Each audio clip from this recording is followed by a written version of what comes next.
Welcome back.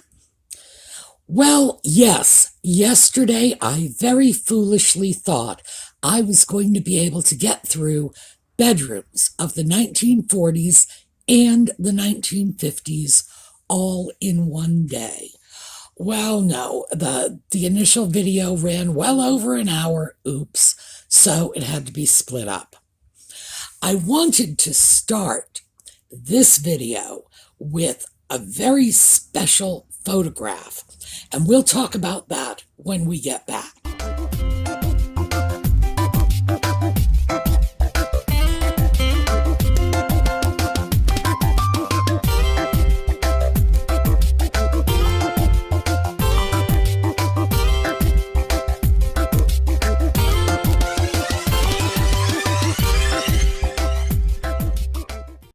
This is just a very ordinary bedroom in the 1950s.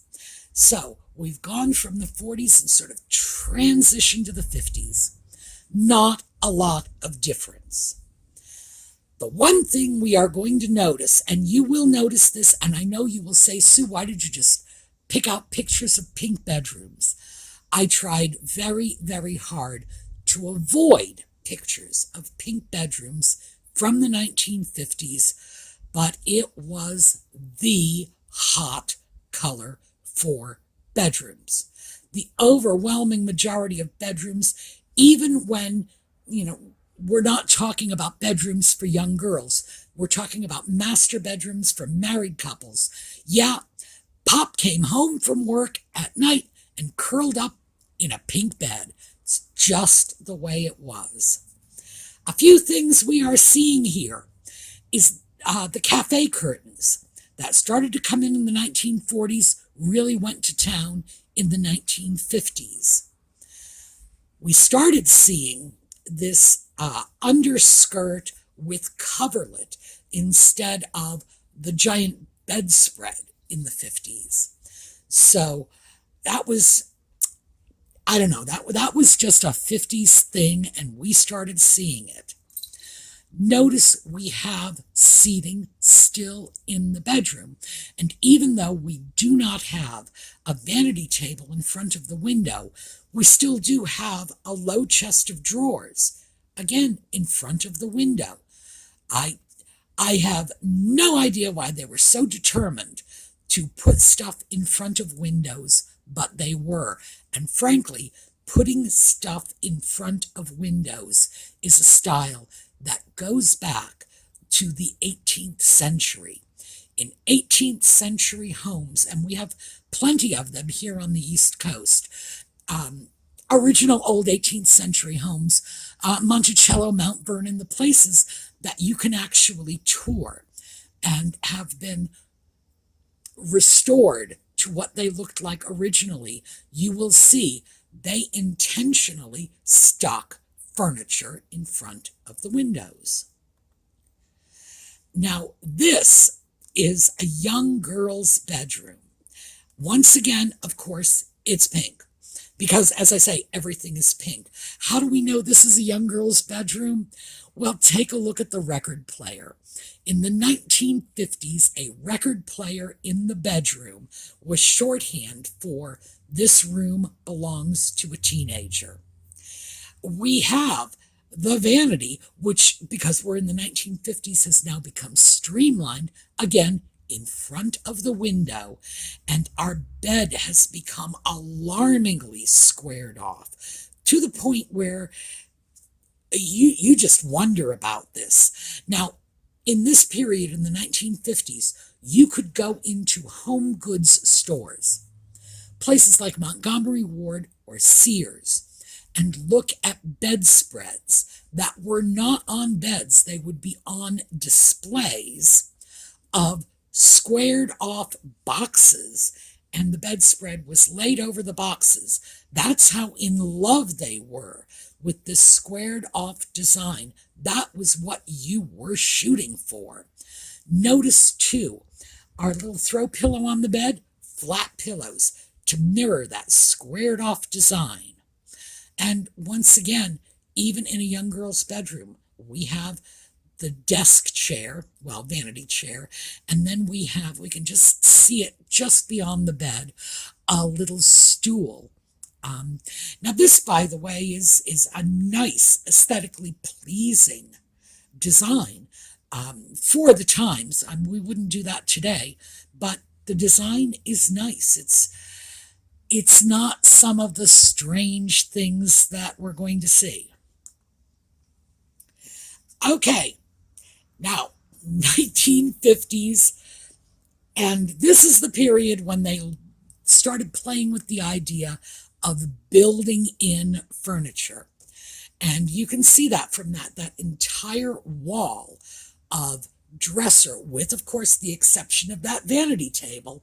And remember, when we first started this, I told you were going to see vanity tables for a period of like 50 years. That was just part of the bedroom. Notice our bed is starting to really do this tailored look taken to the extreme. You got to wonder how anybody could comfortably sleep in that bed. This has one of the classic 1950s color combinations, the one that I just referred to as Elvis Presley. Our Elvis fans will remember Elvis Presley would wear black jeans and a pink shirt. Pink and black, these are Elvis colors, and this was a hot color scheme in the 50s. And of course, we still have seating in the bedroom. Once again, we have another very tailored bed. At this point, they're tucking all of the blankets and the sheets under the mattress. It's like, how do you even sleep in a bed like that? I picture people crawling up to the top of the bed and just sort of snaking their toes down into this sleeping bag-like affair they had created. This was a thing, that tailored, squared-off mattress. And in the case of this bedroom, that tailored look is reflected in the drapes. Notice we do have our vanity. It's off on the left. You can just see the skirt. And it's got a kick pleat, just as the bed skirt does. Kick pleat is sort of a reversed pleat, became very big in this period. We have our poof, we have a chair. This was our bedroom, crazy though it may seem. And obviously, we look at this does not look like the bedroom of today. But still, this was their idea of the height of fashion. Here is another one.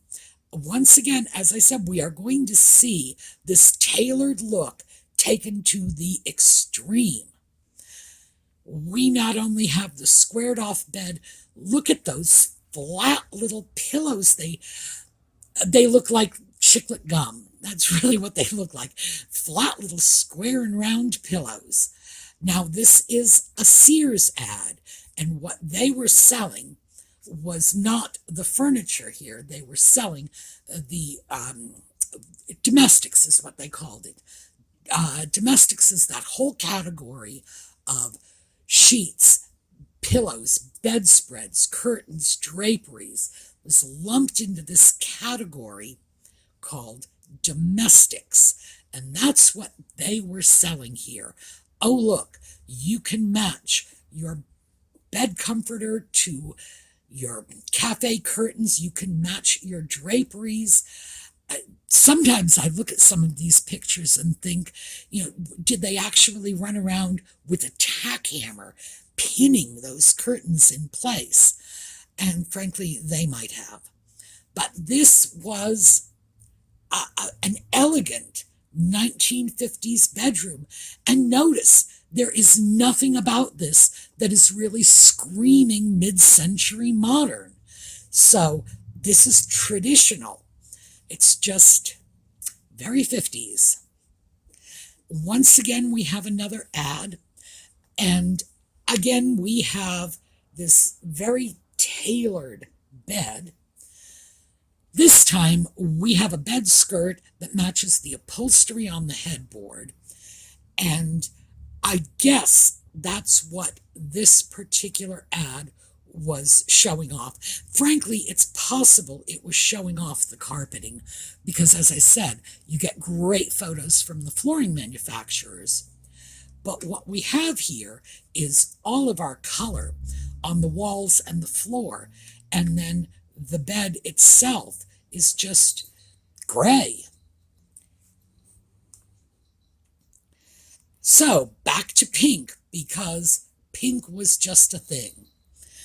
Now, this is in fact also an ad, and I'm not sure what they were selling here, but we see very traditional furniture.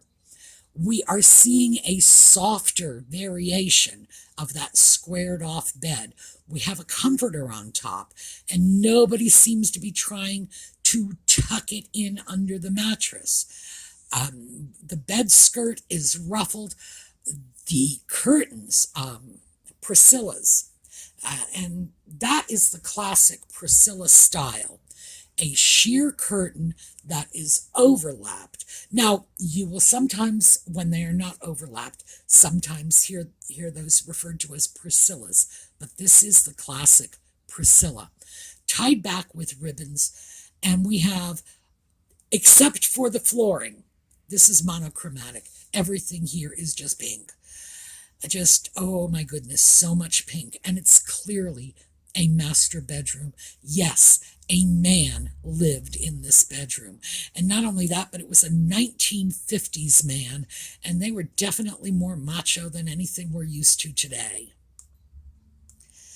Now we have something, and as I said, I tried very hard to find non-pink bedrooms, and it wasn't easy.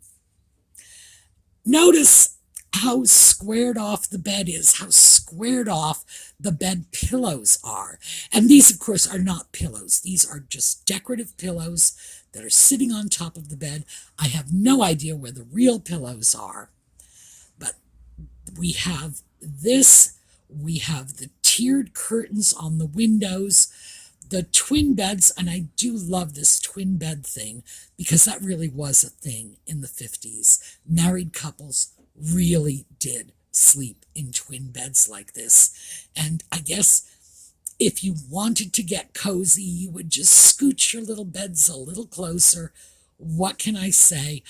I am not an expert on the sex lives of married couples in the 1950s. If I were to judge by the bedrooms, I would have to say they are non-existent, and I have no idea how I came into this world.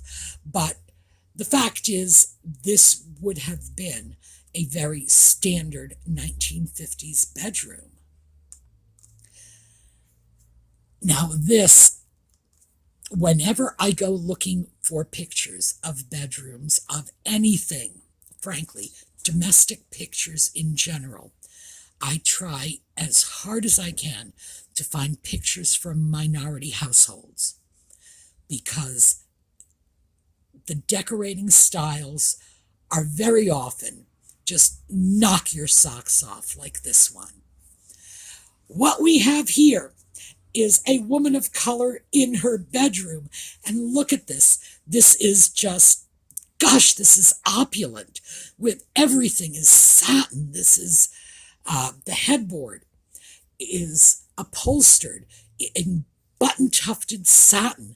The coverlet is satin, the bed skirt is satin, and it is so luxurious that it's draping on the floor. The chair is upholstered in satin. The night tables, notice there are two of them, are chinoiserie. We have table lamps that are decorated with crystal bobèches. We have the Priscilla drapes. There are many things about this room that say 1950s, but they are not saying typical 1950s. So I look at this and I say, boy, this is the bedroom I would have expected to see in a decorator magazine. But of course, it was the 1950s, so, we're not going to see the home of a person of color in a decorator magazine. And more's the pity, because frankly, this is one of the nicest bedrooms you are going to see today. And this one.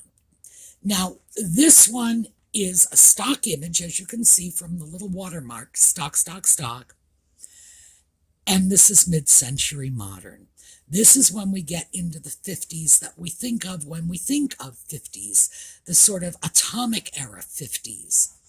We have a platform bed. Notice the little cantilevered feet on the bottom of the bed, that splayed foot. That was just, oh gosh, that was just so 50s. We have a television in the bedroom.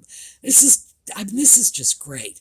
This is the 50s as we think of it.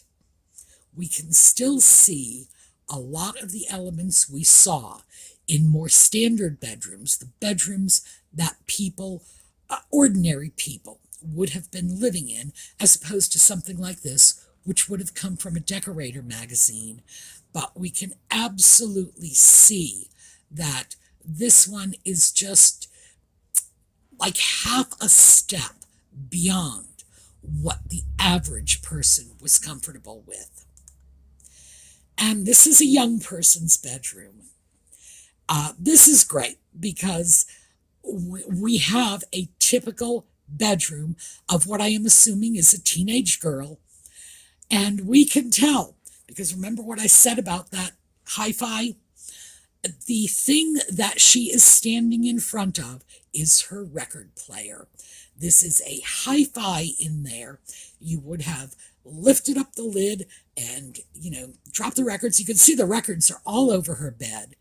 This is just such a typical notion of what a teenage girl's bedroom would have looked like. We have a consistent color scheme. It is dull, but it is consistent. Beige and brown on the bedspread, beige and brown on the curtains. We've got her stuff on the walls.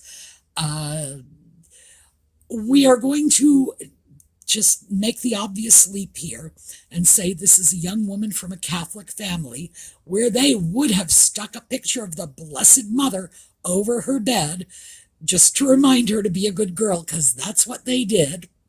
This is just such a great bedroom because this is a real bedroom. This is the way a teenage girl would have lived.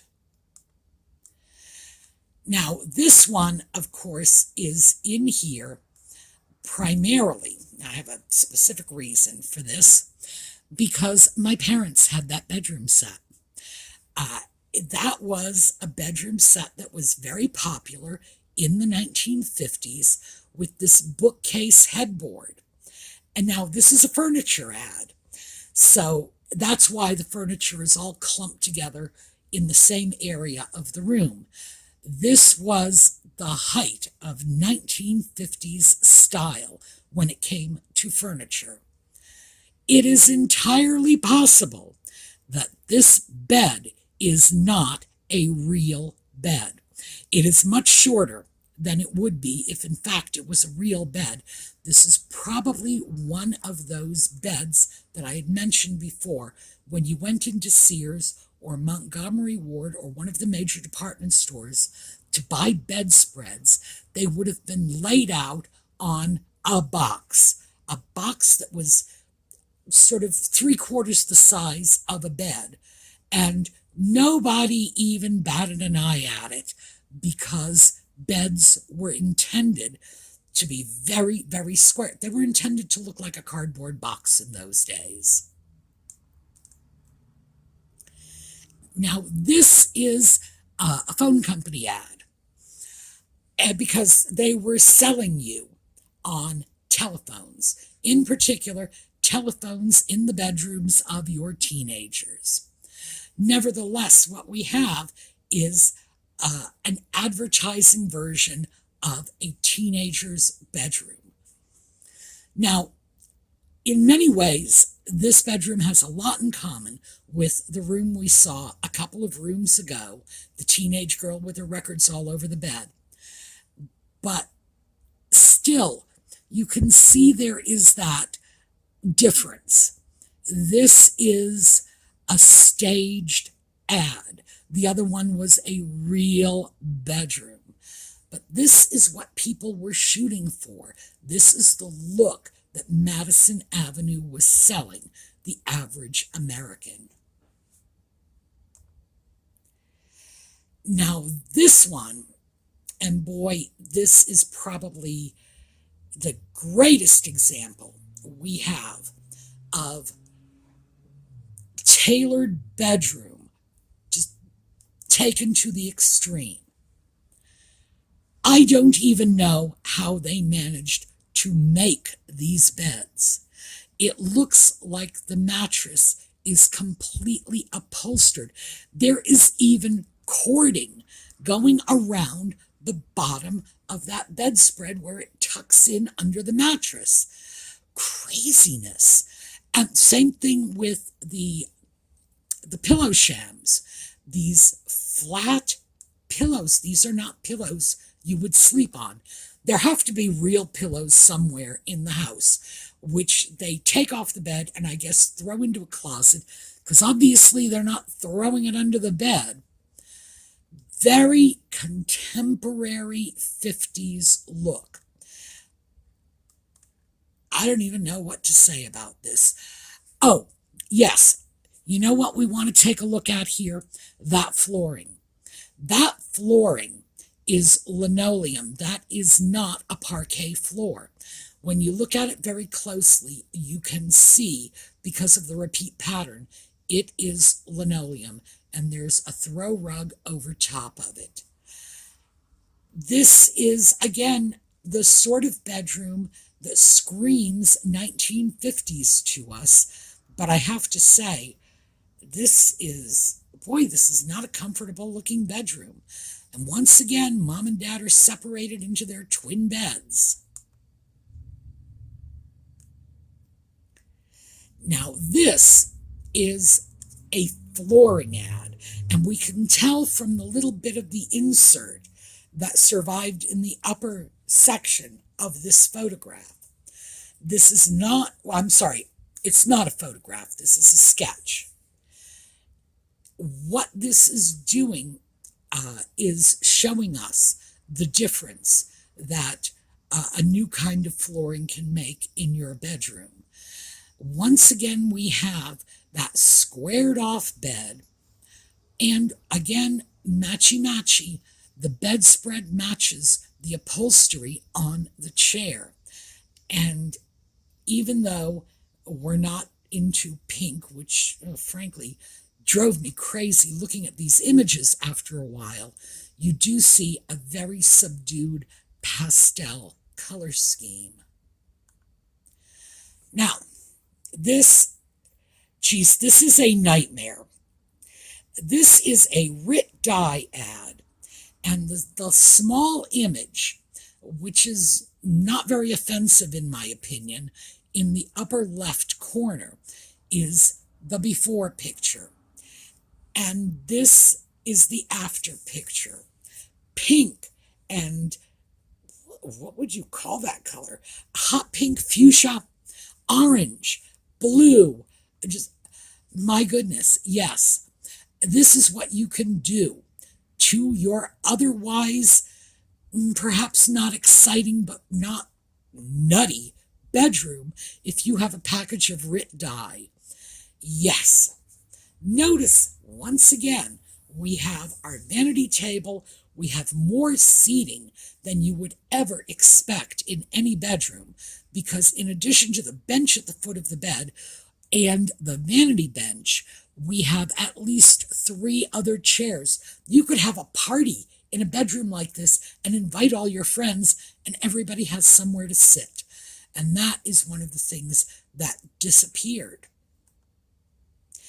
Now, like our Writ Die room, this is a do-it-yourself bedroom. This is painting, by the way, how to paint your furniture. Once again, we have that sort of built-in look with the furniture surrounding the periphery of the room. We also have our cafe curtains. The curtains, of course, are matching the bedspread. The bed is still very squared off. This is a teenager's room. Remember, we have the record player. That's how we know. We still do have that vanity. That's the portion over with the blue chair. This is how to take a can of paint and revitalize a bedroom, make it special. This is part of a whole thing in the 1950s where paint companies, wallpaper companies, dye companies, fabric companies were appealing to the American public, saying, use our products and we will show you how to become your own interior decorator. And interestingly enough, that had a major impact on what bedrooms looked like, because the average American was being pushed. Every message they got from Madison Avenue was pushing them to create a well-decorated space in their home for sleeping. This is another one. This is from a fabric company. Same general principle, but in this case, it's Dotted Swiss, frankly. Dotted Swiss gone wild. We have our ubiquitous pink. We have our vanity table.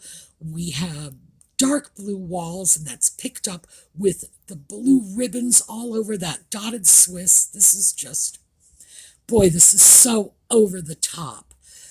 This was the message the American housewife was getting every time she picked up a magazine, that she needed to haul out her sewing machine or her paintbrush, or, grab that mop bucket and load it full of dye and do something, actually make some changes in her bedroom, and it had an impact.